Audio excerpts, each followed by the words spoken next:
शाम के वक्त टूनी चिड़िया और सुंदरी कौवी अपनी बिरयानी का ठेला लेकर जा रही थी।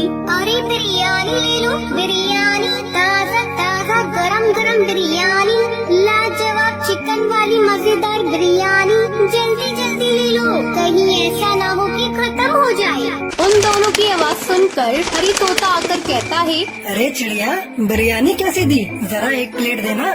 हाँ हाँ बेटा, ये ले लो और खाकर बताओ कैसी है।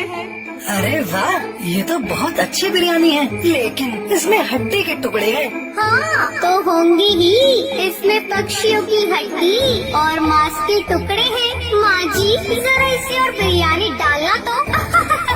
क्या? पक्षियों के मांस और हड्डियों के टुकड़े? ये क्या खिला दिया आपने? मेरा धर्म भ्रष्ट कर दिया।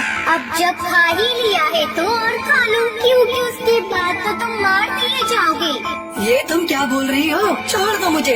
ये सुनते ही दोनों सास बहू हरी को एक झटके में मार देती है और बाद में उसकी बिरयानी बनाकर फिर से बेचने लगती है। जो भी पक्षी बिरयानी खाता वो दोनों ने मार डालती। ऐसे ही अगले दिन शाम को टुनटुनी नाम की चिड़िया अपने घर जा रही थी। अरे आज कुछ पका हुआ मिल जाता तो घर ले जाती, खाना नहीं पकाना पड़ता। आज वैसे भी बहुत थक गई हूँ। तभी टुनटुनी बिरयानी बेचने वाली भूतिया चिड़िया की आत्मा को देखती है। अरे बहन, जरा 1 किलो बिरयानी पैक करना और 1 प्लेट खाने के लिए देना, बहुत भूख लग रही है। तभी सुंदरी कौवी उसे बिरयानी खाने के लिए देती है।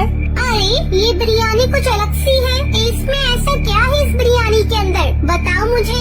ये आम बिरयानी नहीं है, ये तुम जैसे पक्षियों की बिरयानी है। अब तो तेरा मरना तय है, कोई नहीं आएगा तुझे बचाने। तेरा भी वही होगा जो बाकी पक्षियों का हुआ है, बिरयानी बनेगी। छोड़ो मुझे, छोड़ो छोड़ो, मेरा पति मेरा इंतजार कर रहा होगा। अब तो तेरी सीधा स्वर्ग की टिकट कटेगी। ज्यादा बुरा लग रहा है तो अपने पति का एड्रेस बता दो, उसे भी हम बिरयानी बनाकर तेरे पास पहुंचा देंगे। भूतिया टूनी चिड़िया की आत्मा इसी तरह पक्षियों को अपनी बिरयानी के जाल में फंसा लेती है और फिर उन्हें खिलाकर उन्हें मार डालती है। बिरयानी वाली सास बहू का सिलसिला यूं ही चलता रहता है। पर एक दिन उन दोनों को ये सब करता हुआ बंटी कबूतर देख लेता है। क्या तुम्हें रत्ती भर भी शर्म नहीं है कि तुम दोनों इतने मासूम पक्षियों की जान लेकर उन्हें मार रही हो? मैं पूछता हूँ, आखिर तुम ये सब क्यों कर रही हो? ये सब करने की हमारी खास वजह है, क्योंकि हम दोनों के साथ पक्षियों ने बहुत बुरा किया है। कुछ महीने पहले की बात है, मेरा नाम टूनी था।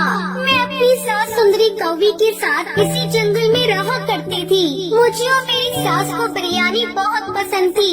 एक दिन मेरी सास ने मुझसे कहा, बहू मैं सोच रही हूँ क्यों न हम सास बहू बिरयानी बनाने का कारोबार खोल दें। वैसे ही जंगल में सब पक्षियों को बिरयानी बहुत पसंद है।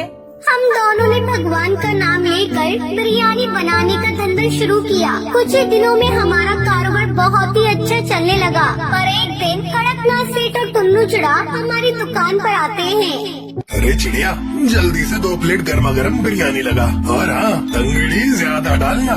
जी भैया, अभी देती हूँ। दोनों खा पी कर बिना पैसे दिए जाने लगते हैं कि टूनी से रोककर कहती है, अरे भैया पैसे तो देते जाइए। ओए, जरा समझा इसे कि कौन हूँ मैं। इस पूरे एरिया में मेरी कड़कनाथ सेठ दादागिरी चलती है और तू कड़कनाथ सेठ से पैसे लेगी। देखो बेटा, मेहनत से बनाया है, इसकी रकम तो अदा करो। मैंने अभी शुरू किया है ये काम, पैसे दो हमारे। ये सुनकर कड़कनाथ सेठ और टुन्नू चिड़ा उन दोनों को जान से मार देते हैं, जिसके बाद से उनकी आत्मा तड़पने लगती है और कहती है, इसने हमारे साथ बेईमानी की, इसलिए अब हम दोनों इन दोनों को नहीं छोड़ेंगे, इन दोनों को मार डालेंगे।